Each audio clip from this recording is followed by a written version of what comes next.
Shalom teman-teman yang ada di rumah, bagaimana kabarnya hari ini? Saya percaya apapun kondisi kita, keadaan kita pada hari ini, biarlah itu tidak mengurangi rasa cinta kita, rasa syukur kita kepada Tuhan. Mari sama-sama kita satukan hati kita akan memuji dan membesarkan nama Tuhan. Sebelum itu mari kita berdoa dulu yuk. Terima kasih Tuhan buat hari ini, Kau sungguh sangat baik kami boleh ada, semua karena kebaikan dan kemurahan-Mu Tuhan. Kami datang kepadamu saat hari ini, kami siap untuk memuji dan membesarkan nama Tuhan. Kami percaya hadirat-Mu nyata di tengah-tengah setiap kami, Engkau melawat setiap kami, Engkau menjamah setiap hati kami. Terima kasih Tuhan, kami siap untuk memuji dan membesarkan nama-Mu. Mari setiap kita orang-orang yang percaya sama-sama katakan, amin. Mari kita puji Tuhan Allah kita. Mari kita bawa syukur kita kepada Tuhan. Amin. Sebab Tuhan itu baik. Bahwasanya untuk selama-lamanya kasih setianya. Haleluya.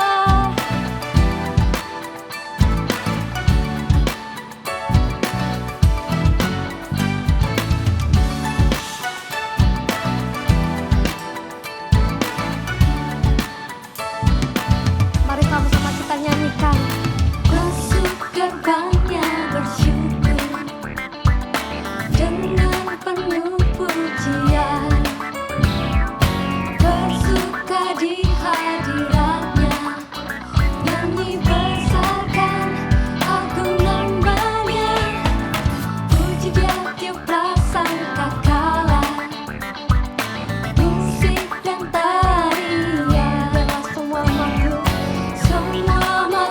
di bumi di surga dengan senang hati. Mari sama-sama angkat tangan kita.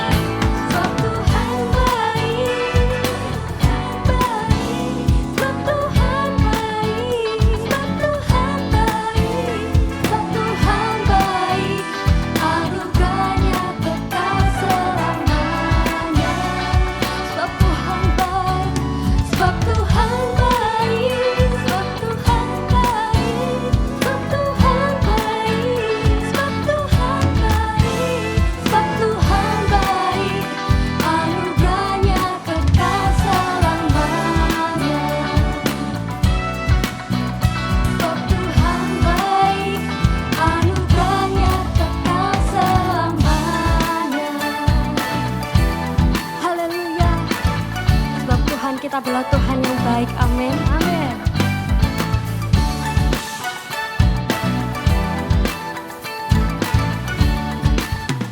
Mari sama-sama kita serukan Yesus, Yesus Kristus Allah Tuhanku, Dia pencipta segalanya. Haleluya. Datang sujud di hadapannya, angkat tanganmu, naikkan pujian, puji dia tiuplah sangkakala, musik dan tarian. Semua makhluk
Tuhan Haleluya. Allah kita.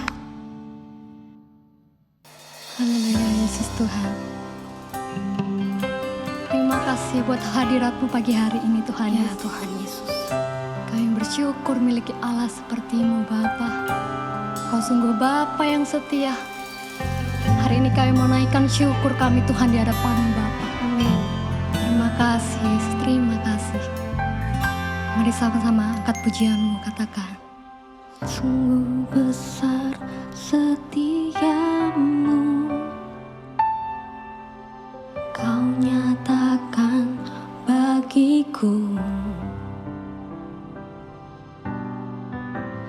Kau Bapa yang selalu mengerti isi hatiku. Kemuliaan-Mu Kau janjikan, aku tetap percaya. Ku percaya janji-Mu ajaib.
pujian-Mu, angkat penyembahan-Mu bagi Tuhan kita, Tuhan.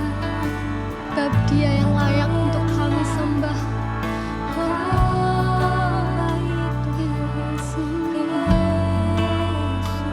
Kami bersyukur Tuhan, kami bersyukur Engkau Tuhan.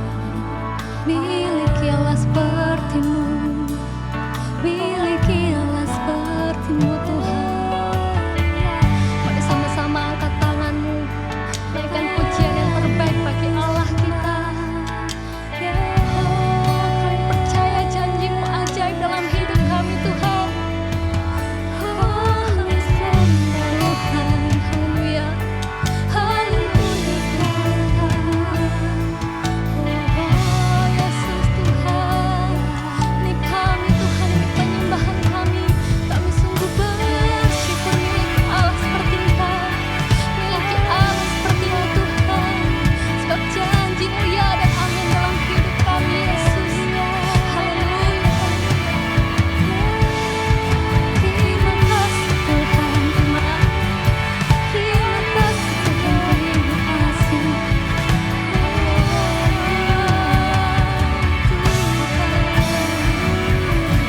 Kami bersyukur.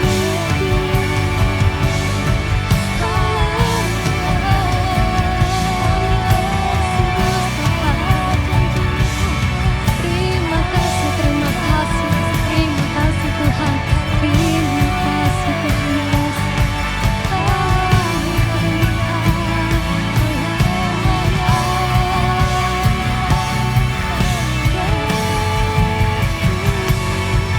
Terima kasih Tuhan Yesus, terima kasih Tuhan Yesus. Dalam Mazmur 12 ayat 7 dikatakan bahwa janji Tuhan adalah yang terbaik, sangat murni bagaikan perak yang dilebur, teruji 7 kali dilebur dalam dapur perapian. Amin. Kayak percaya Engkau Allah yang baik dalam kehidupan kami Tuhan. Kau Tuhan yang selalu menepati janji-Mu. Mari sama-sama nyanyiku. Ku punya Tuhan yang besar, Amin. yang telah berjanji dan sanggup menggenapi. Imanku bersepakat percaya kuasa-Nya. Ku terima sekarang kemenangan dari-Mu. Aku punya Tuhan yang besar, yang telah berjanji dan sanggup menggenapi. Imanku bersepakat percaya kuasa-Nya. Ku terima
Hai lagi teman-teman Tin. Kali ini Kak Ruth nggak sendirian. Di sini temenin Kak Erna. Tapi sebelum kita ngobrol-ngobrol nih ya, ada sesuatu yang berbeda hari ini. Yuk kita berdoa dulu. Oke. Tuhan, terima kasih Engkau pertemukan kami lagi di ibadah online ini Tuhan. Sebentar lagi kami mau berdiskusi, kami mau mendapatkan suatu hal yang baru lagi dari Engkau. Biarlah apa yang sudah kami dengar hari ini bisa benar-benar tertanam dalam hati kami dan bisa kami terapkan dalam kehidupan kami sehari-hari. Terima kasih Tuhan untuk kesempatan ini. Dalam nama Tuhan Yesus kami sudah berdoa. Amin. Amin. Oke, halo Kak Erna. Hai, Kak. Mau ngapain di sini? Ngobrol. Ngobrol. Diskusi. Iya. Jadi buat kali ini Kak Ruth nggak khotbah kayak biasa gitu. Kali ini temenin Kak Erna gitu. Karena topik hari ini kayaknya lebih enak buat diobrol-obrolin ya. Gitu. Nah jadi kali ini Kak Erna sama Kak Ruth di sini nggak nggak ngomongin soal pelayanan ya. Mungkin ini, nanti juga ada yang tentang pelayanan juga mungkin ya. Tentang Alkitab. Ya, otomatis dong harus ya. Jadi kita juga akan ngobrol soal, jadi gini, mungkin yang sudah tahu atau yang belum tahu, jadi kami ini teman kerja, waduh teman kerja ya. Sohib. Kebetulan Kak Ruth yang memimpin di tempat kerja kami gitu, jadi Kak Erna bekerja sama Kak Ruth. Nah, di bidang fashion ya kan, kelihatan kan, ya kan ya, di bidang fashion jadi kita mau ngobrol-ngobrol nih soal tokoh-tokoh Alkitab tentang bagaimana sih kayak pemimpin dan para staff-staffnya dengan teman-teman sekerjanya itu seperti apa gitu. Nah, untuk ngobrolin ini supaya nggak kesannya kayaknya wah Kak Ruth nih takut nanti guruin gitu atau apa ya. Kita itu dulu. Kita mau tahu juga denger Kak Erna. Kak Ruth punya pertanyaan ya. Punya pertanyaan kira-kira. Jangan berat-berat ya. Ya kita jujur-jujuran lah ya di sini loh ya, ini di hadapan Tuhan dan para netizen gitu kan ya. Kak Ruth punya pertanyaan Kak Erna ya. Apa Kak Ruth? Sebutkan 3 hal yang paling diinginkan dari mempunyai seorang pemimpin gitu kan ya. Kan punya pemimpin kan saya kebetulan. Kira-kira kepingin pemimpin yang seperti apa? Ini jujur ya? Sedikit jujur atau banyak jujurnya ya? Ya, kita belajar kejujuran loh Kak Erna hari ini Kak Erna, jangan gitu dong ya kan? Ya. Harus jujur. Harus jujur. Oh ya. Harus jujur, nanti naik gaji kalau jujur. Doakan saya teman-teman. Oke, Apa ya? Yang pasti sih maunya seorang pemimpin tuh memimpin dengan jelas. Misalnya Kak Ruth punya konsep apa, aku inginnya, kan kita dalam bidang baju ya. Iya. Aku punya baju, pengennya baju yang seperti ini. Terus ukurannya, panjangnya, kayak gitu detail konsepnya, kebawahan seperti itu. Kayak udah belum ya? Ya. Jadi ini saya bisa kayak di itu loh dinilai aduh. kan kejujuran. Iya. Oke, siap. Terus Apalagi. Terus kan bisa mendengarkan, misalnya kita lagi ngerjain baju itu bisa dengerin nih, kok keluh kesahnya, kok bisa lama ya, kenapa, susahnya di bagian apa gitu. Jadi kayak kalau kesulitan dibantuin gitu ya. Dimarahin atau dibantuin? Mengarahin, bantuin. Oh, dimarahin boleh. Boleh. Oh, boleh. Dengan bahasa yang halus. Loh. Dengan Iya. bahasa yang halus. Oh iya, saya halus kok. Karena saya nggak bisa dikasarin. Oh iya. Oke Kak Erna. Satu lagi Kak Erna apa? Udah 2 tuh. Nah, kalau ada perselisihan di antara pegawai, di antara teman yang bawahannya Kak Ruth ini, Kak Ruth bisa jadi penengah. Nggak bela sana, nggak bela sini, tapi Susah benar-benar itu ya? jadi Susah penengah. Wah, saya dijadikan diadu domba. Enggak lah. Kan kejujuran. Oke, siap. Sudah saya catat ya. Sudah catat di rumah. Oke. Nggak ditanya balik nih. Kalau Cirut, Oh, kalau aku. Pinginnya kerja sama orang seperti apa? ya. Yang pasti sih kayak Kak Erna nggak ya gitu ya. Ya udah terlanjur. Kita lama loh Mohon kerja. maaf. Udah berapa tahun? 6 tahun. Semenjak 6 tahun. semenjak Volmors. Flowmors ya, tolong di-add ya, Flowmors gitu ya. Jadi udah hampir lama ya kayak seumurannya Beben, malah sebelum Beben lahir gitu kan ya. Sebelum Cirut hamil malah. Iya, nah ini Kak Erna belum denger ini Kak Erna belum dengar. Jadi yang pertama Kak Ruth kepingin otomatis teman kerja yang jujur ya. Ketika Ruth memimpin, ketika Kak Ruth mimpin, Kak Ruth pingin yang dipimpin itu jujur gitu. Jujur itu terhadap apa aja, nggak cuman kayak kalau ditanyain terus bohong gitu, enggak. nggak tahu sih pernah bohong sama Kak Ruth nggak? Nanti kita tanya ya. Terus mungkin juga jujur tuh termasuk waktu dan perkataan. Kalau Kak Erna sih cukup jujur sekali gitu ya gitu. Jadi kok telat-telat gitu ya. Kalau Saya terus terang. terus terang gitu ya. Jadi juga jujur dalam waktu. Jadi walaupun nggak ada Kak Ruth tetap bekerja gitu ya. Tetap, dan kalau misalnya nggak masuk izinnya tuh jelas gitu ya. Dan yang kedua kepingin orang yang rapi. Ya, bahas rapi ya. Rapi itu kalau menurut Kak Ruth rapi sebenarnya nggak cuman kayak kamu taruh barang itu di mana, tapi lebih ke kayak jelas gitu loh. Jadi anaknya tuh udah jelas kayak rapi, punya rutinitas yang baik. Jadi anaknya tuh misalnya habis pakai sesuatu dikembalikan ke tempatnya. Jadi kalau dia datangnya jam 8 terus. Kalau orangnya tuh bener-bener mau buat habit yang baik gitu. Jadi rapi itu nggak ngomong cuman ya itu balik-balikin barang ya, tapi memang kelihatan gitu seharinya itu pokok kalau sudah biasa habis kirim ini, ngelakuin ini, itu terus mau aku kasih tugas tambahan, mau aku kasih gimana, tetap dia tuh kayak anaknya rapi. Otomatis. Gitu. Otomatis gitu. Jadi Saya banyak merasa gitu. ya. Merasa tidak melakukan. Oh iya, nanti titip ya bilang, nanti suruh nonton ini satu kantor ya. Terus yang terakhir, saya seneng orang tuh yang termotivasi. Jadi gini, ada dua orang mungkin ya, ada yang tipenya nggak bisa termotivasi, ada yang memang diam, takut-takut kan, nggak mau apa, dikasih kesempatan baru nggak mau. Nah saya ini seneng orang yang sebenarnya walaupun nggak kelihatan tapi ngomong gitu kayak, aduh C saya pinginnya ini, pinginnya itu gitu. Atau minimal ketika saya lihat, anaknya diem, tapi kayaknya anaknya pinter ini tuh mau gitu ditawarin hal baru, terus kayak, ayo mau belajar apa, ayo mau apa gitu. Jadi termotivasi gitu loh. Jadi kayak nggak itu aja. Gitu. Jadi Tapi, biar dia bisa berani. ya bisa berani, bisa banyak macam. Paling nggak dicoba lah gitu ya, maju cobain hal baru gitu. Mau salah-salah dikit nggak apa-apa ya, yang penting jujur. Salah banyak. Salah banyak ya. Ya itu. Nah ini kan kita ngomong nih ya soal pemimpin dan bawahannya gitu, atau pemimpin dengan orang yang dipimpin gitu. Nah kita belajar dulu dong dari tokoh Alkitab gitu ya. Di Alkitab nih ada, ini sebenarnya contoh yang kurang baik gitu ya. Jangan sampai kita jadi seperti ini gitu. Nah mungkin juga nanti dalam diskusi kita karena bisa bagiin pengalaman atau boleh bertanya juga boleh. Pengalaman apa dulu?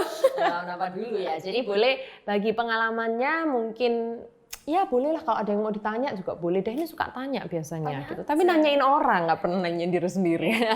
Ups, ketahuan gitu ya. Oke, jadi nanti dibuka sendiri ya di rumah nanti.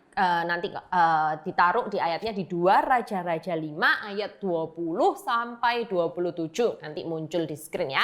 Ayat itu kalian buka.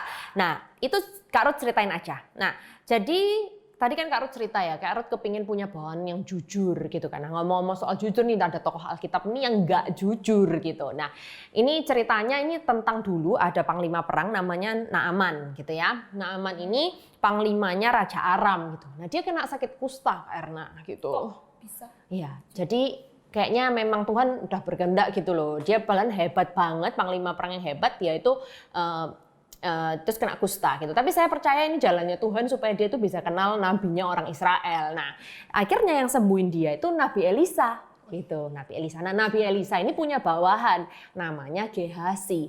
Nah, namanya panglima Raja Aram kan yang paling disayang, dia datang dong pingin disembuhin dengan banyak hadiah gitu, bawa banyak hadiah. Lalu Nabi Elisa beneran nyembuhin, sembuh total gitu. Nah terus otomatis kan dikasih hadiah gitu kan. Nah tapi Nabi Elisa tahu bahwa ini tuh rencana Tuhan, bahwa apa yang dia lakukan ini buat Tuhan. Jadi dia nggak mau hadiahnya, ditolak gitu. Udah maksa-maksa kan si Naamannya, tapi tetap ditolak. Akhirnya Naaman ini pulang. Nah Gehasi denger dong, yang bawahannya tadi denger dong, hadiah segitu banyak kok nggak mau diambil ya, udah aku aja yang ngambil. Kalian harus baca ayatnya, bener-bener dia berkata seperti itu loh, bener-bener dia bilang aku aja yang ambil gitu. Jadi, tapi dia bohong, jadi dia kejar si Naaman, dia bilang mau kok, si Elisanya mau gitu, jadi nanti kasih ke aku aja gitu maksudnya, nanti dia yang kasihkan kayak gitu. Jadi akhirnya diambil. Nah lebih parahnya lagi, ya Nabi Elisa udah bisa nyembuhin orang, dia kok berani-beraninya waktu pulang, Nabi Elisa tanya ke Gehasi, kamu dari mana? Enggak kok, aku enggak dari mana-mana. Parah kan? Parah kan? Ketahuan akhirnya yang sakit kusta, ya dia. Gitu. Jadi maksudnya saya sih cukup shock ya baca cerita Alkitabnya gitu. Maksudnya kayak bener-bener cuman gara-gara dia pingin barangnya orang tuh sampai dia tuh bohong gitu loh. Nah ini mungkin mau tanya nih ya kita diskusiin gitu ya. Pernah nggak bohong gitu ya selama kerja gitu? Atau mungkin mau tanya Cece ini termasuk bohong atau enggak gitu? Atau mungkin kamu pernah denger cerita temen kerja, kan Kak Erna pernah kerja di tempat lain dong juga nggak di Kak Arut doang ya. Seperti apa gitu? Ada nggak pengalaman? Oh ada dong. Oh aduh. Dulu sebelum ketemu Kak Arut, ketemu juga sama hamba Tuhan, anaknya pendeta juga. Wah.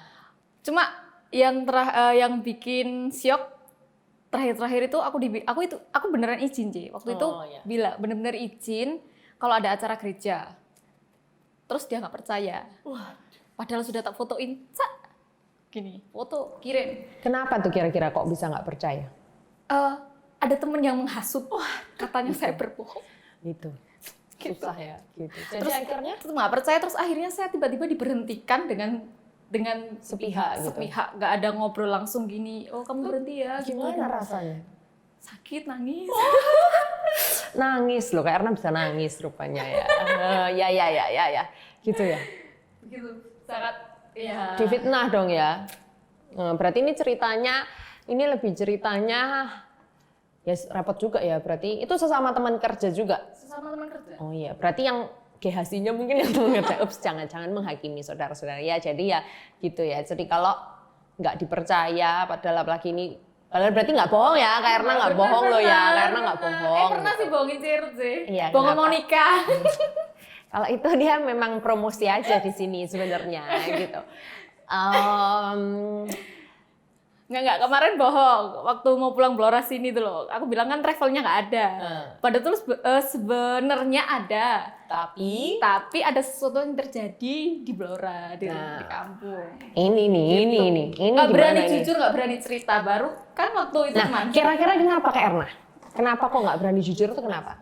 Karena waktu itu masalah keluarga, terus belum berani chat Cirut. Oh gitu. Biasanya kan langsung chat saya ini gini-gini. Aku Cirut gak percaya gitu sih. Oh, seperti yang dulu itu ya lagi ya. Oh, iya.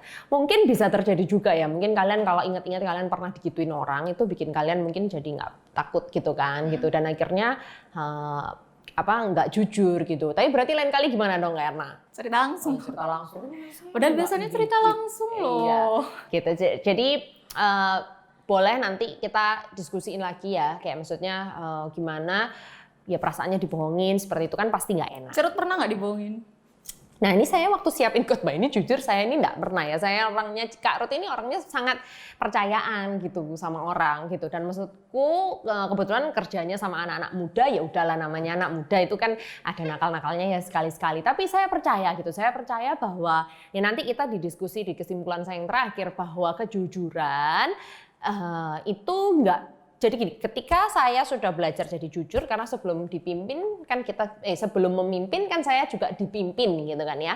Nah, sebelum menjadi pemimpin saya memimpin siapa? Diri saya sendiri dong. Nah, saya kejujuran yang sudah saya tanam, ya saya berharap ketika sekarang saya punya bawahan, ya walaupun mereka bohong-bohong dikit atau bagaimana, ya saya sih percaya aja gitu karena Tuhan suruh saya untuk percaya gitu kan. Jadi ya saya beri kesempatan. Tapi saya senang kalau yang ngaku-ngaku yang jujur-jujur gini saya senang gitu ya. Oke, kita lanjut dulu ya Kak Erna ya. Kita lanjut dulu gitu. Jadi kita lanjut. Tadi kan kita ngomong soal pemimpin. Sekarang kita ngomong soal bawahan nih. Jadi di Alkitab juga ada cerita. Tadi kita ngomong soal bawahan GHC kan. Sekarang kita mau ngomong soal pemimpin ya. Pemimpin ini namanya Nehemia. Oke? Yang ini kita kayaknya boleh deh baca ayatnya ya. Kak Erna baca yang 14, Kak Ruth baca yang 15 boleh? Oke, Nehemia 5 ayat 14 sampai 15 ini aja ya. Ya. Ayat 14. Pula sejak aku diangkat sebagai bupati 1 di tanah Yehuda, yakni dari tahun ke-20 sampai tahun ke-30, 2 pemerintahan Artasasta menjadi 12 tahun lamanya, aku dan saudara-saudaraku tidak pernah mengambil pembagian yang menjadi hak bupati. Dan di ayat 15, tetapi para bupati yang sebelumnya yang mendahului aku sangat membebankan rakyat. Bupati-bupati itu mengambil dari mereka 40 shikal perak sehari untuk bahan makanan dan anggur. Itu uangnya rakyat tuh. Bahkan anak buah mereka merajalela atas rakyat. Tetapi aku tidak berbuat demikian karena Nehemia apa? Takut akan Allah. Nah ini kan ya. Jadi kalau mungkin Kak Ruth boleh, tadi kan karena expect gitu kan ya, pemimpin tuh harus begini gitu kan ya. Pasti itu otomatis ujung-ujungnya kalau pemimpinnya benar kan kalian sejahtera gitu kan. Nah itu membuat saya juga berpikir gitu, jadi seorang pemimpin itu istilahnya jadi bos itu gak enak gitu, maksudnya berat gitu loh. Kita bisa tertempted, kita bisa kayak bupati-bupati sebelumnya gitu loh, bisa kayak bupati-bupati sebelumnya kayak pokok kalian kerja buat saya, cariin uang saya, bener-bener nggak mikirin kalian gitu kan. Ya saya sih berusaha mempraktekkan lah ya Kak Erna ya sebisa mungkin gitu kan. Di tempat kerja kami itu Sabtu setengah hari ya kan ya. Karena dulu memang ketika gini, namanya dulu awal-awal waktu masih kerja, Kak Rat tuh sangat kepingin supaya mereka datang kerja tapi pulang mereka juga punya waktu buat keluarga ya. Karena sih keluarganya juga saya sih di sini.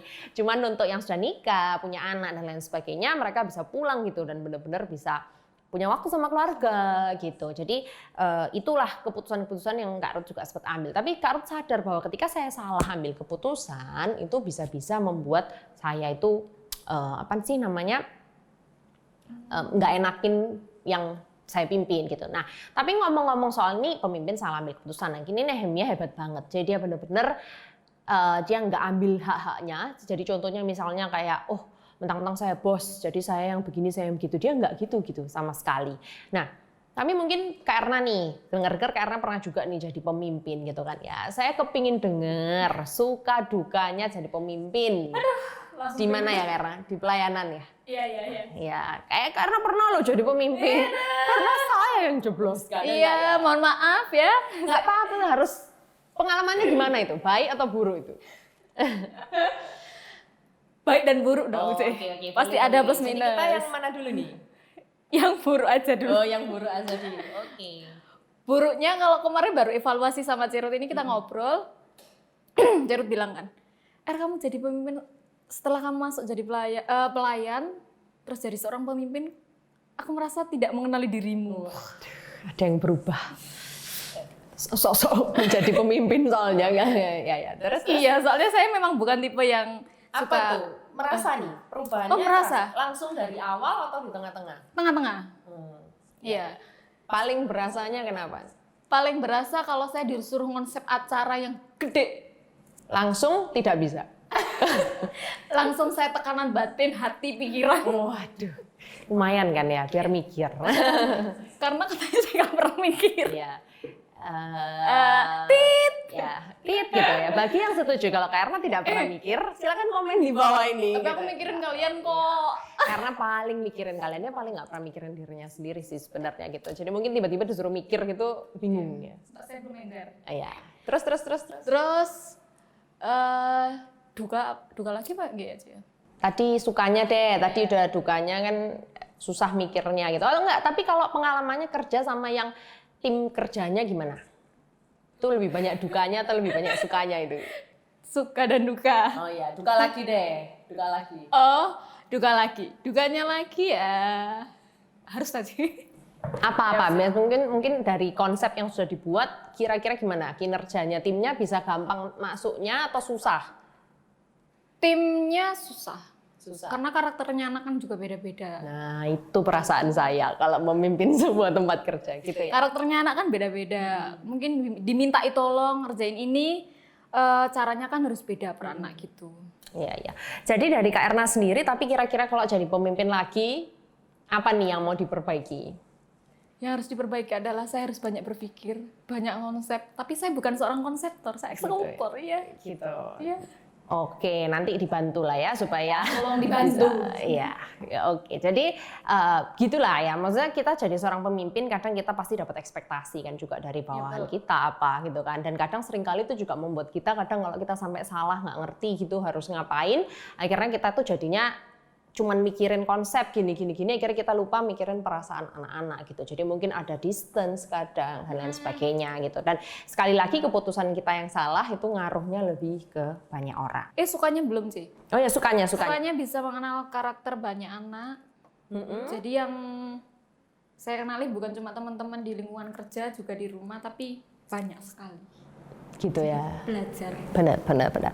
Mungkin Cerut juga bisa sharing untuk menutup diskusi kita hampir udah mau selesai ini. Jadi gini, inilah yang akhirnya Cerut dalam kerjaan Cerut sendiri Kak Ruth sendiri di Flowmores, itu Kak Ruth juga merasa bahwa kerjaan ini yang dulu awalnya Kak Ruth buat supaya targetnya berapa, ratusan juta, miliaran atau apa, yang benar-benar Kak Ruth mau mikirin ini, akhirnya saya setelah 6 tahun saya sadar bahwa orang-orang yang sudah Tuhan taruh kirim buat saya kerja adalah orang-orang yang saya bisa bagi hidup gitu. Ada orang-orang yang setia sama saya, adalah orang-orang yang ketika mereka sampai ke Flowmores itu bisa happy gitu. Cerut paling berasa deh kalau di kantor ada sesuatu tuh nggak ada musiknya, nggak ada apanya, tapi kalau datang mereka ketawa dan lain sebagainya, itu menyukakan hati saya gitu loh, karena kita perempuan semua gitu ya. Ini bisa ditanya ke Erna gitu. Jadi saya yang bagian ketemu mereka dan saya harus yakinkan mereka terus bahwa tempat di mana mereka kerja ini juga tempat yang maksudnya saya ini bekerja ini juga mereka biar bisa merasa memiliki gitu loh, dan ini juga punya mereka, dan ini bisa kita seterusnya sama-sama gitu. Dan apapun kesalahan saya melakukan keputusan yang salah, nah apa ya saya minta maaf, dan saya juga dengerin gitu loh masukan, mau apa seperti itu. Bawa makanan lagi paling banyak ya. Paling sering. Oke. Paling suka. Jadi untuk ayat penutupnya, yuk kita buka lagi di Amsal 11 ayat 11. Kak Ruth bacakan aja ayatnya pendek. Berkat orang jujur memperkembangkan kota, tetapi mulut orang fasik meruntuhkannya gitu ya. Jadi dari tadi kita sudah ngomong soal kejujuran. Sebenarnya jujur ini nggak cuma ngomong soal bohong nggak bohong gitu ya. Kejujuran ini juga ngomong soal bagaimana sifat kita, sikap kita ketika jadi pemimpin, ketika kita jadi bawahan gitu ya. Dan kalau orang yang jujur, orang yang ketika dipimpin atau ketika memimpin kita tahu bahwa apa yang kita lakukan ini buat Tuhan, bukan semata-mata buat gaji, bukan semata-mata mungkin kalian buat nilai, bukan semata-mata buat nyombongin diri, bukan semata-mata supaya terlihat bagus di depan papa mama, kita akan dapat berkat itu, berkat orang jujur. Orang jujur itu lain katanya orang fasik yang kata-katanya meruntuhkan, mulutnya meruntuhkan. Tahu orang yang mulutnya meruntuhkan itu orang yang dikit-dikit cari alasan, orang yang dikit-dikit nggak mau disalahkan, orang yang dikit-dikit merasa nggak bisa, ini hak saya gitu. Apalah hak kita ini ya teman-teman ya, hak kita ini nggak ada, adanya kita tuh Tuhan suruh apa ya udah pegawai gimana ya sabar-sabar kita kerja, kita tahu bahwa kerja nggak cuma hasil kembalinya itu uang, tapi bagaimana hubungan kita, bagaimana kita kembalikan sama Tuhan, bagaimana kita tetap bisa bagi waktu antara kerja dan pelayanan. Oke, jadi intinya adalah dimanapun nanti kalian berada, kita harus selalu mensyukuri, kita harus tahu bahwa kita nggak bisa deh ngejudge orang atau ngambil keuntungan dari orang lain. Yang paling penting adalah kita harus jujur sama diri kita sendiri dulu. Kita harus jujur ketika kita mau dipimpin sama orang, kita harus nurut sebagaimana kita juga dipimpin sama Tuhan. Dan kita yakin bahwa nantinya akhirnya ketika kita selalu bersyukur, Tuhan suruh kita apa aja, kita ada di posisi mana aja, pasti semuanya akan indah pada waktunya. Toh kayak Nehemia juga nggak ngambil keuntungan, dia tetap jadi bupati, tetap berkecukupan, ya kan? Oke, thank you ya Kak Erna udah nemenin Kak Ruth ngobrol-ngobrol. Mungkin ini kurang waktunya, ini sudah Kak Ruth diteror-teror Kak Alvan ini. Jadi nanti ngobrol lagi di visi masing-masing, oke? Oke, sampai jumpa. Oh, kita doa dulu ya sebelum kita bye-bye. Oke. Tuhan, terima kasih Tuhan, Kau sudah bukakan hal yang baru supaya kami tahu bahwa dimanapun nanti kami berada, kami tetap harus jadi orang yang jujur, terutama pada diri kami sendiri. Kami percaya apapun yang kami lakukan, apapun hasilnya, kami cuman tahu bahwa ini Tuhan yang kami kerjakan buat Engkau. Semua yang kami lakukan ini buat Engkau. Terima kasih Tuhan, bukakan hal-hal yang lebih baru lagi, persiapkan kami untuk ke jenjang yang lebih next-nya lagi dalam kehidupan kami, biarlah kami bisa berdiskusi dengan baik juga dengan teman-teman visi kami. Terima kasih untuk kesempatan ini, terima kasih untuk firman yang sudah kami dengarkan. Dalam nama Tuhan Yesus kami sudah berdoa. Amin. Sampai jumpa di ngobrol-ngobrol berikutnya. Tuhan Yesus memberkati.